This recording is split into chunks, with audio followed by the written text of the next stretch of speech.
Hey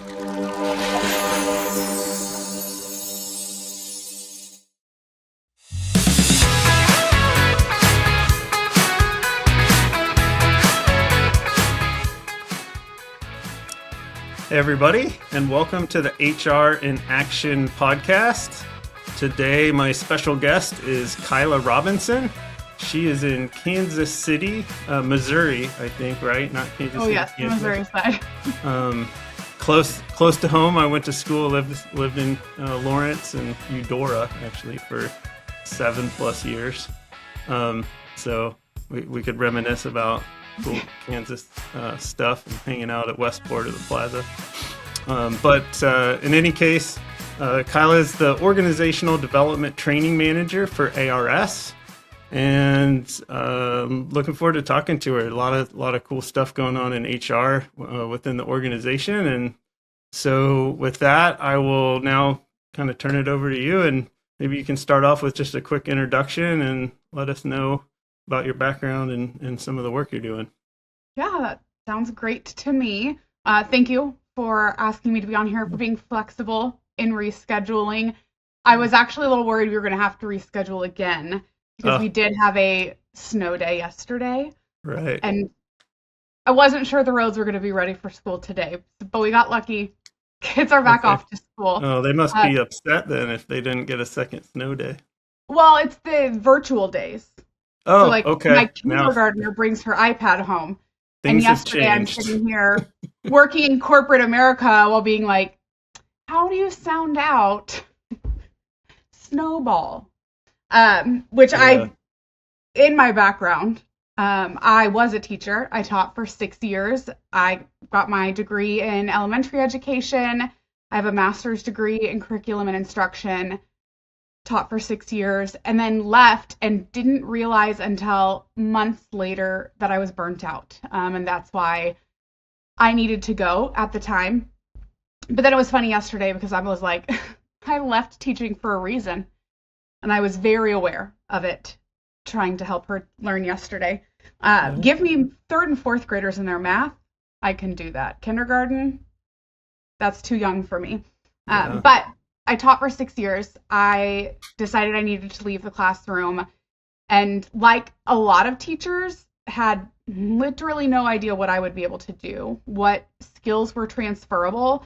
And it is more ironic to me now when I realize literally every skill a teacher has is transferable. We balance a lot in the day-to-day that you would need in any other job. And we're flexible and quick to adapt and change to whatever needs come our way.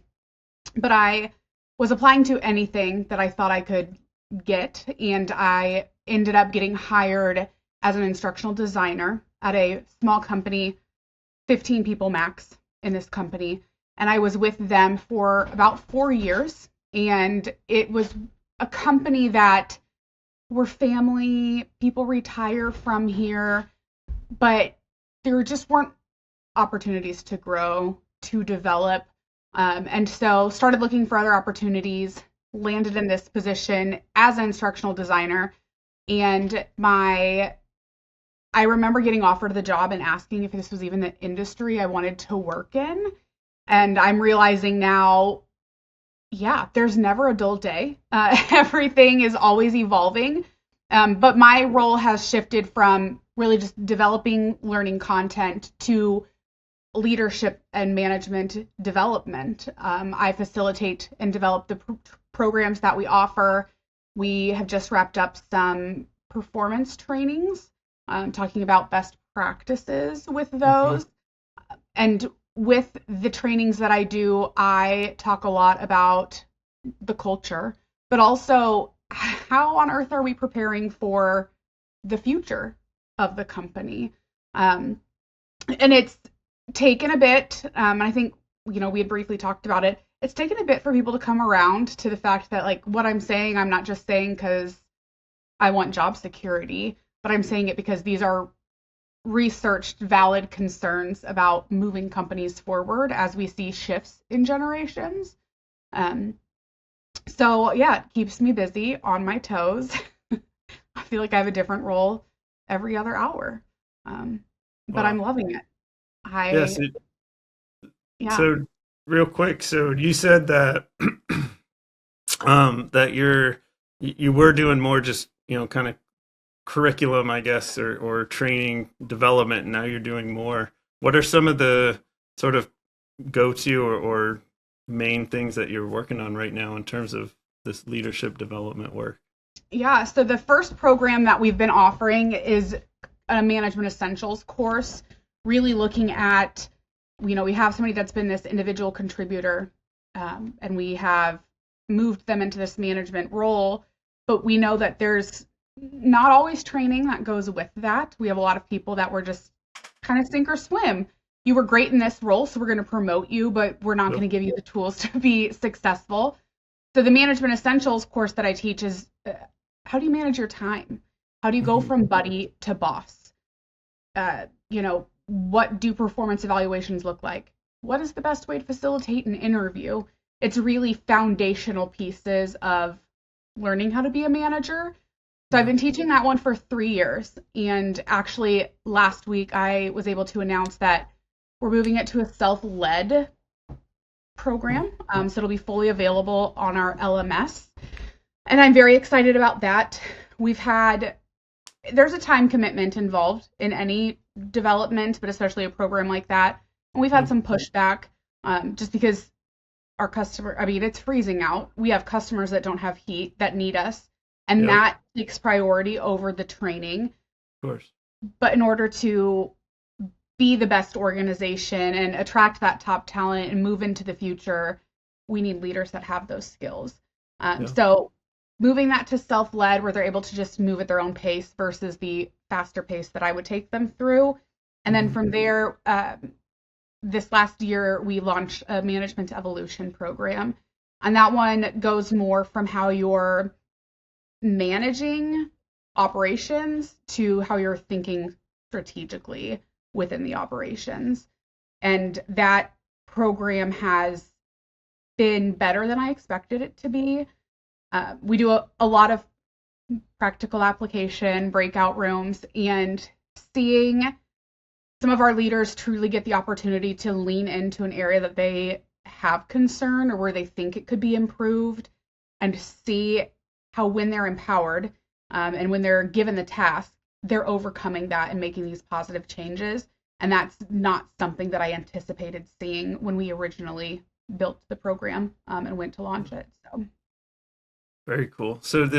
So what was involved with making it asynchronous like that? Did you actually do recordings of yourself teaching, or did you bring in other leaders to deliver certain content? How does that work? yeah. So it was me recording, just normal talking out loud in a room by myself things, making jokes that nobody was going to get because it was just me talking in a room.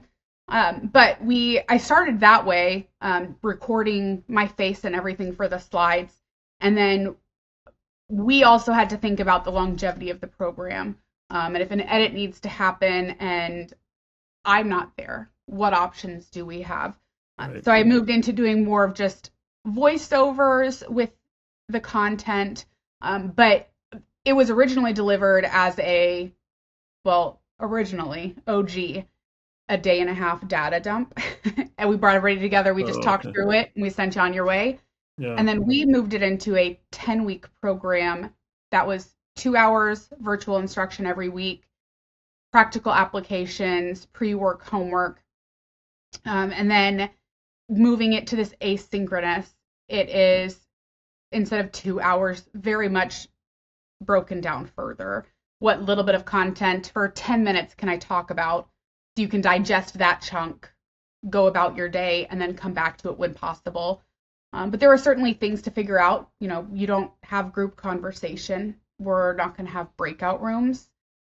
How do I still have engagement and retention of knowledge while still giving the same impact Yeah. without me being there to facilitate it all? So Right. um, that will slowly be launching in a few weeks. And so I'm eager to get people through it and see, and then adapt as we get feedback, see what Right. additional changes need to be made.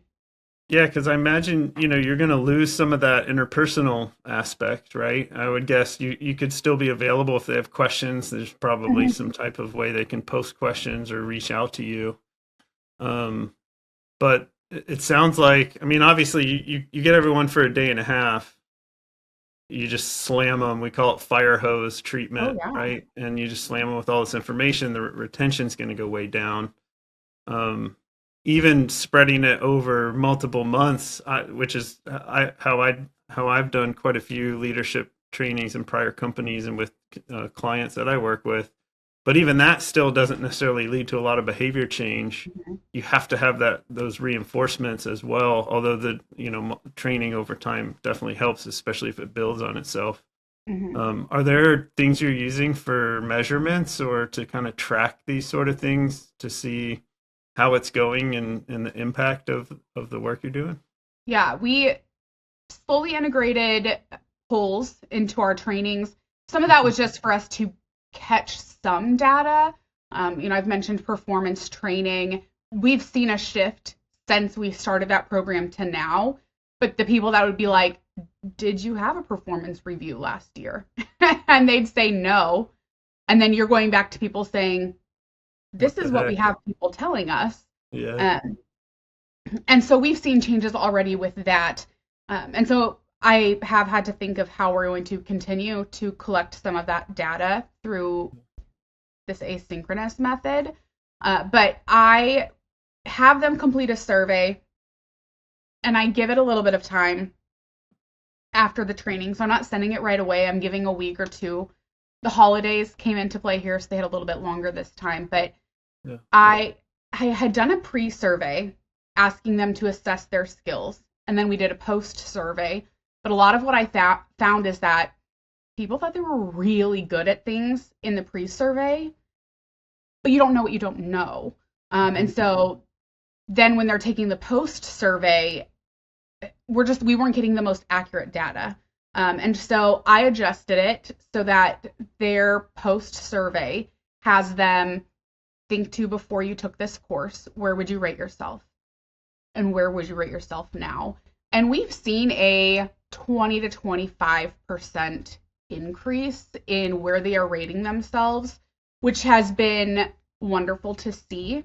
And then a lot of the additional feedback we get is just very natural in conversations. We have people talking, hey, those one on ones, they really did help me get to know my people and see issues that I wouldn't have seen beforehand. Or I did start writing things down from those one on ones, and it made the performance review a lot easier because I had stuff to look back on. So we've gotten a lot of that feedback of people that are like, I wanted to actually drop out of this training. I didn't see a reason for me to take it. I didn't think it was meant for me, but wow, it it was. I learned a lot. I learned new best practices, different ways to think of how to show up for my people and how to lead best. So those are my favorite pieces of feedback to get. More of that qualitative feedback and data for us. But yeah, we our programs are always going to be evolving. And so sometimes a lot of that for us right now is figuring out what is going to be the best way to capture some of the data. And retention, we look a lot at retention. And we have seen from our branches that have had more than one manager go through the training, we have seen a increase. I think that one was also about a 20% increase in retention of their people. Wow. No, that's great. And it's, sometimes it's hard to isolate these kind of things because there's so many different activities and improvements, going Oh, on. yeah. So you can't necessarily say it was one thing or the other, but as a combination, definitely made an impact. So, it's interesting. You sounds like you kind of stumbled upon what's called a pre-post then, pre-post then. So that's actually supported by research and of what you Mhm. found on the pre-post because people, um, you can ask them beforehand, what their knowledge level is, but until they actually understand the topic, Mhm. they can't accurately assess where they're actually at. Right? They don't Yeah. know what they don't know. And so the better way, like you found, is you actually ask them post and what we call then, pre post then. So you Hmm. can still do a pre, but what's going to be your best, most accurate responses is a post then. So you ask them, now that you know what you know, where were you at before you started, and where Yeah. are you at now?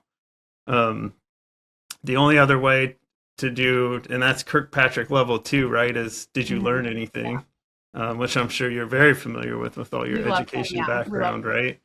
Um, is some kind of test or assessment, right?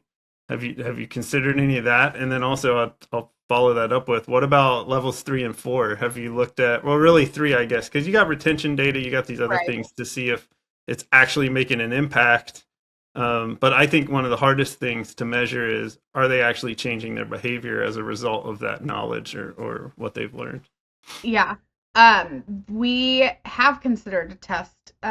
So the program has ran at the end of every week. We have them do a journal, stop, start, continue, Hmm. and just kind of task them with focusing on that. They keep them all in their participant guide. The very last week, they create a 45-day action plan, and we have them pick three of their start, stop, continues. Awesome. And I follow up with them at the 45-day to see how things are going. And I've loved that. I don't know what this next program is going to look like. If I have five people going through it, but they could all finish at different times. So all of their 45s could be different. So we are going to do a test on the asynchronous version of it, um, which former teacher in me would prefer not to. Right. She doesn't Yeah. love testing the way that Yeah. others might, but for me, I feel like that's going to be the best way for us to collect data and see the success of the program is looking at it that way. But yes, Kirkpatrick level 4, I've talked about it extensively with my boss, which always feels weird calling him my boss because he's my right hand. He's the reason that these programs are so successful. Yeah. Um, but there are so many variables in an organization that aren't in our control that have kind of been our bottleneck to figuring out how to look at that change of behavior, because we can teach all of these best practices, but when they're then in a branch where they're the minority, maybe only one or two of you have gone through this training, your boss doesn't believe in those things, their boss doesn't, there's a little bit more pushback in making some of that effective change happen. We certainly have branches that aren't that way, where they're very quick to grasp onto the changes. And you can see that in the number of their leaders, managers that have been through our trainings and how they prioritize them.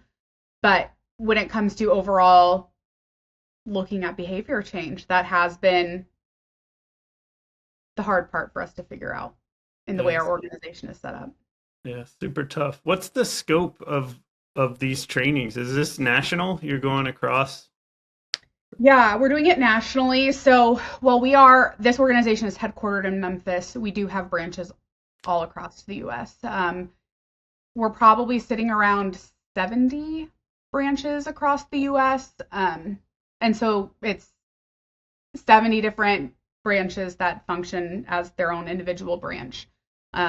We've been in the process of trying to get things more centralized, but different strokes for different folks. Yes, tough. Well, there's microcultures. I Oh mean, yeah. just within an organization, let alone when you're talking about going across, Hmm. south, the north, the east, the west, right? Yeah. Um, as I've learned from going from Ohio to Kansas to Southern California, there's some big culture differences in San Yeah. It's a lot Diego of the from how silo things work. mentality. It's a A what? lot of a lot of the silo mentality as well. Oh, Like, oh sure. well, our division is being very successful in this, so we're gonna keep that to ourselves and Hmm. not share it. Um, I mean, I've looked to be like, can I sit in on your meetings so I can hear what's going on, so I can figure out how we can best support you. And there's that. It's kind of our safe space with our people. And so we don't want to invite the outsiders in, um, which is, look, they It's all have their own interesting. jobs to perform, just like I Yeah, do. so that gets into the cultural differences in terms of like values, right? You could state a value of transparency or collaboration, but if it's not lived, it's not a real value. Yeah. The So poster on the wall.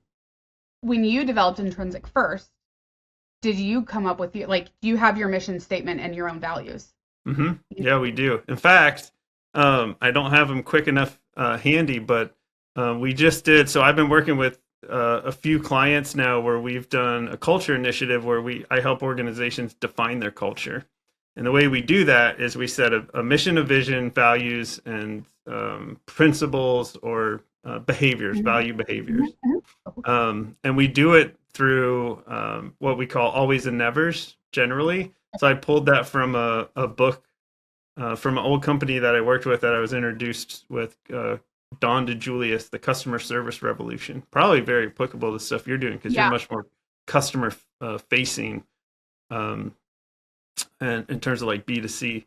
But we have your values, but your values don't mean anything if you can't define what it actually means to act on those, right? And so the way we reinforce it, or one of the ways we reinforce it, is once we define it, we roll it out, we teach everyone what it means, right? We have definitions and Mhm. things, but it's core down to these always and nevers. So I do have a card. This is one from an old organization that I used to manage. So for example, we had accountability, and that was the value, but our behavior or principle was we always take ownership and pride in our work. We never shift blame or point fingers, right? That puts the actual, meat on the bones. It puts a behavior to the value so everyone can get around that and say, oh, I understand what that means. And then you put stories Mhm. to that. So we created these poker chips. And we just had them made for our intrinsic first. So I was like, I got to be living this in our own company if I'm rolling this out Yeah. in other organizations. And so we created these poker chips. So you have a poker chip for each value, and then the way the program works is to make it salient and to keep it, current and fresh in people's minds is that anybody can recommend anyone else for a chip and they award somebody or recognize them with a chip to essentially, recognize or thank them for living one of the values.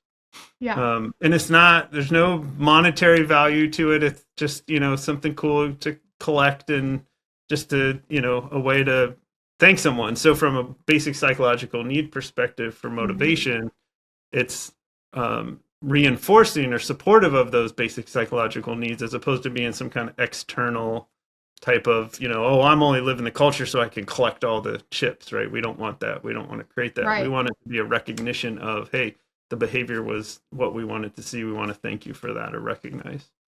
So yeah. So, anyways, long story short, we do. Our mission is to make the world a better place to work. Yeah. At the end of Ooh, the that's day. a good one. Yeah, So, I love that. I think we actually did talk about that when we had chatted, because that is Brene Brown's Dare to Lead book is hmm where I was really first introduced to the idea of having values. yep, And so I actually, as part of an employee resource group, was leading some leadership trainings for the females in our organization. And I did one talking about values and good. challenging them to pick values that they want to lead by and how they want to show up. But it's been a big conversation for me because our organization has some. They are mentioned in our onboarding, but not really mentioned again after that. And that's Yeah, that's something that, typical. yeah, well, and so the L&D team that I'm part of has been with this organization for almost 4 years. Prior to that, they used a third party training team that would develop what they needed, but 4 years of having a team that is internal, I think I'm the first to don an organizational development title. Somebody that's so like I care a lot about developing an organization. Yeah. And so looking at ways to readdress our mission and our values, because as you're mentioning the customer service revolution, when everybody knows those and we're focused on what the behaviors are that exhibit it, it's going to carry over to our customers. Um, and that's a easy positive impact that I think we could make culturally. Um, but it's sitting on somewhere on my metaphorical burner of something to focus on for this year. Yeah. Well, and it's tough. I mean, you got to shape to it, but with an organization as large as yours, it's you already have there's a culture. The culture Oh exists. yeah. It's Mhm. there. With real small companies, one of the biggest risks they have is as they hire people. And I was talking to someone else in a prior podcast about this, but if you have like my company right now, we have 15, 14, 15 people. Mhm. If we grow by 3 or 4, that's a massive growth, right? That's, Yeah. 10 plus percent growth. And just a few people could have a big impact on the culture if they come in with very different values and behaviors. And a large company, a few people coming in with different values, behaviors, I mean, Mhm. unless it's like toxic, um, isn't going to have as big of a spread through. But to change the culture either way, or to make sure that it stays the way you want it, because things shift over time, you have to be able to define those and agree with what you want. And like, so bringing in the right people to make those decisions, and how much does leadership make those decisions versus the team, Right. as a whole. Maybe you do a survey out to ask everyone, what is the current culture, and where do you want it to go. I personally think, that's part of what leadership's job is, right? Is Mhm. to set the mission, the vision, the values. How do you want us to behave, and then make sure we can align to that. But what you are also getting at is every person should know their values. And I think that's a huge, huge area where we are lacking as a country, Yeah. let alone in organizations, is that people haven't what we call developed their values. They're Mhm. they're programmed values. Well, this is how I was raised. This is what my parents, said to do. Have you thought about why you do it that way? Have you thought about the alternatives of what other ways there are? Have you thought about the impacts of those? All these things about what it really means to actually live a value. People haven't really thought through that. So they're making decisions, and their behaviors are just dispositional, they're habitual, they're based on habit, and you get all this just emotional reaction, which is Mhm. it can be that can be bad. Yeah. uh, I have mine, and they've shifted. So being vulnerable is one of my values. okay. And that Brene Brown, huh, from that. from Brene. Yeah. Yeah, Yeah, that actually did work out very well for her. But yeah, that one came from I'm corporate, and there's yeah, a narrative around that. And when I was teaching, you've got superintendents, people in a district office, kind of like in corporate, that are making these decisions, and on paper, they sound great. They are what is going to it's going to shift this workspace. It's going to make learning better. And then when it trickles down to the people implementing it, it doesn't always come out that way. And so one thing that when I really had to take on the identity that I am corporate and that's how people are going to see me, whether that's how I want to be seen, is that I want to show a vulnerable side of that. I want to make sure I come across as like I don't know everything. I know what I know. But I'm also a mom. I have 3 small kids. sure. And I feel like it's changed for me now, but 3 years ago, I don't know if I would have felt that there was space for me to be an employee and to be a mother and to talk about both of them in either place. Um, and so some of it is just like the vulnerability. My signature block at one point had me holding my son when he was a few months old, and his hand was just up on my shoulder. And it was in my email signature every time I sent something. And it took a while for somebody to catch it and be like, I appreciate that you have that there because it makes you human. And I was like, yes, like that's what I want people to see. And in my leadership classes, I talk about it. We're talking time management or, you know, batching tasks, Pomodoro method. And I'm like, they're all great. And I tell people they're great every time we have this class. I should really implement it because I could probably benefit by implementing it. Um, so that's been vulnerable has been a really important one for me. Leadership was mine when I read Brene Brown's because I was struggling to claim that I was the leader that my boss saw me as and positioned me as in this organization, but it's shifted to intentional. Um, and I think kind of in talking about people being emotionally reactive, intentional plays into that for me. It's not being reactive. It's pausing and I drafted an email this morning when I was fired up about something, and it's pausing and just letting it sit Yep. and making sure when we're sending it, the message we want to get across is intentionally getting across. Because impact and intention are not divorced from each other. We are responsible for both, and more people probably need to be aware of that. Yeah, we call that creating space, right? Yeah. From between the feeling or emotion and the Mhm. action or response is super important. That's emotional intelligence. That gets Mhm. into locus of control, locus of causality. Yeah. Um, Well, we yeah. talked about DISC too, because I Yep. run DISC for my organization. And I recently sent some out and I prepped them and I said, please don't take it when you've had a rough day. You're bombarded with, like, I want the best results we can get, the most accurate. So please take those when you're in a better mind space. Yeah. And I Neutral. encourage that too. Take a walk. If you're getting worked up, go take a walk. Calm down. Get some fresh air. Um, it's not urgent. They have Yeah. things in our branches that are urgent, but for some of us, it's sometimes it's just loud, and we need Yeah. to take a break because it's loud. Right. So it sounds like you're getting into the culture stuff, but your role isn't necessarily about the company, culture, defining it, rolling it out, but you do that through leadership, right? I mean, leaders are I mean, everyone needs to live the culture, but leaders are the ones that role model it, that can influence, have a huge influence on the culture side. So teaching that to the leaders, I think, Yeah, is huge.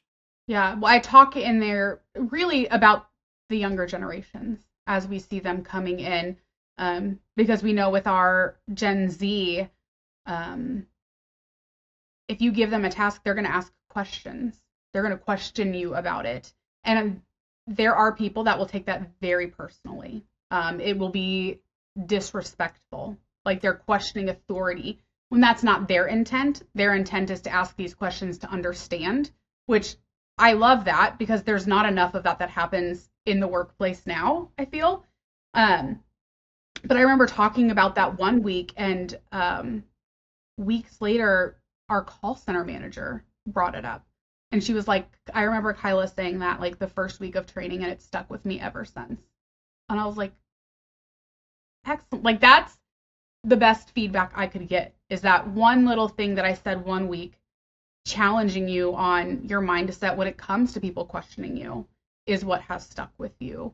Or it's what is getting you to see how you're going to support newer employees differently than you would support some of your older established employees. Yeah. Yeah. One of the cultural components, I guess, called a principle that I always live by, and I influence into a lot of the organizations that I work with, is assume good intent, Yeah.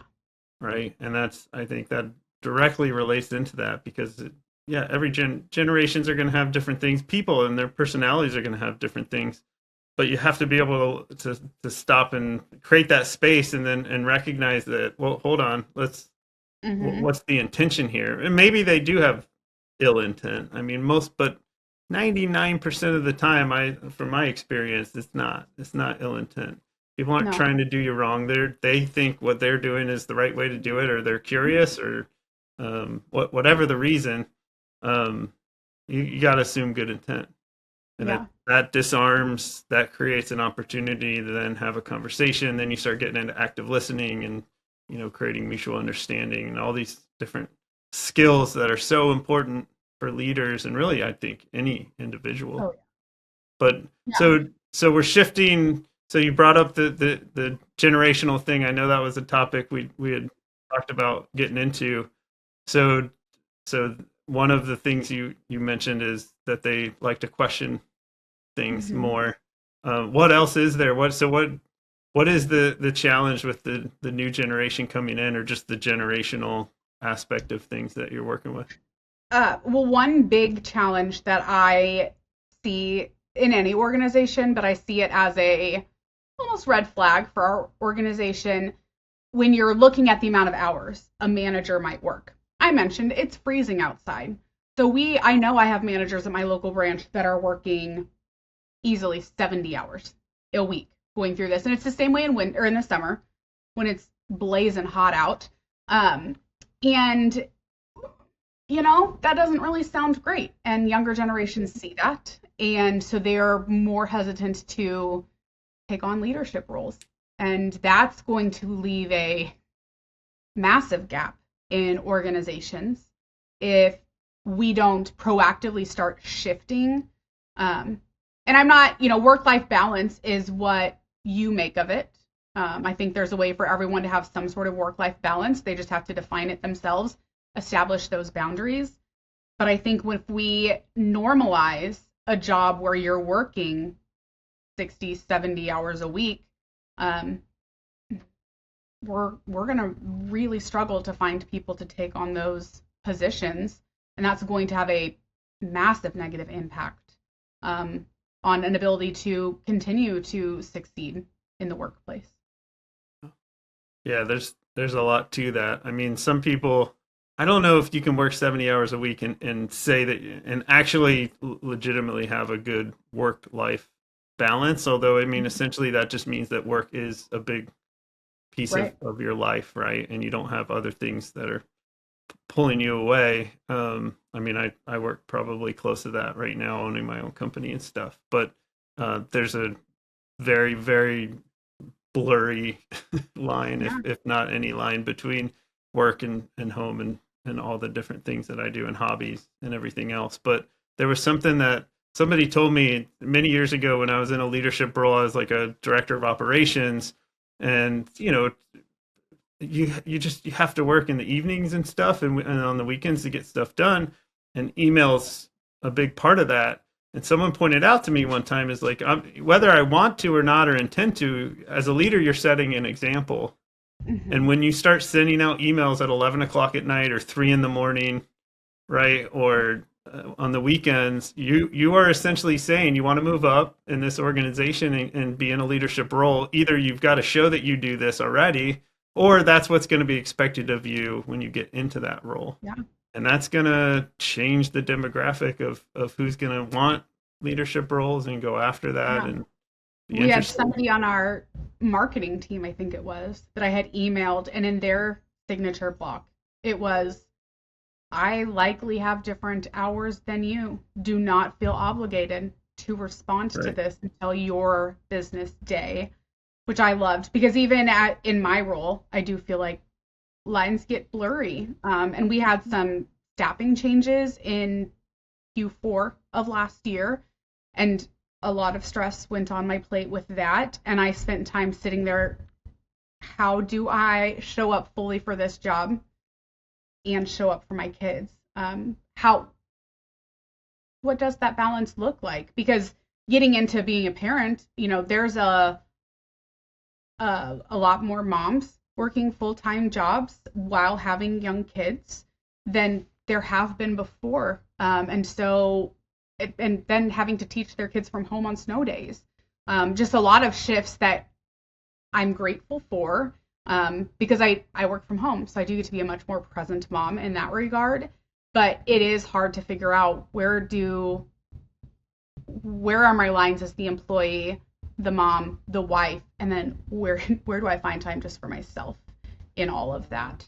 So it's definitely been a year for me of trying to figure some of those things out so I can be more vulnerable and intentional as a leader in my organization. Right. No, that's awesome. Getting your values aligned, figuring out what that actually means, and going through that gets into identity. Yeah.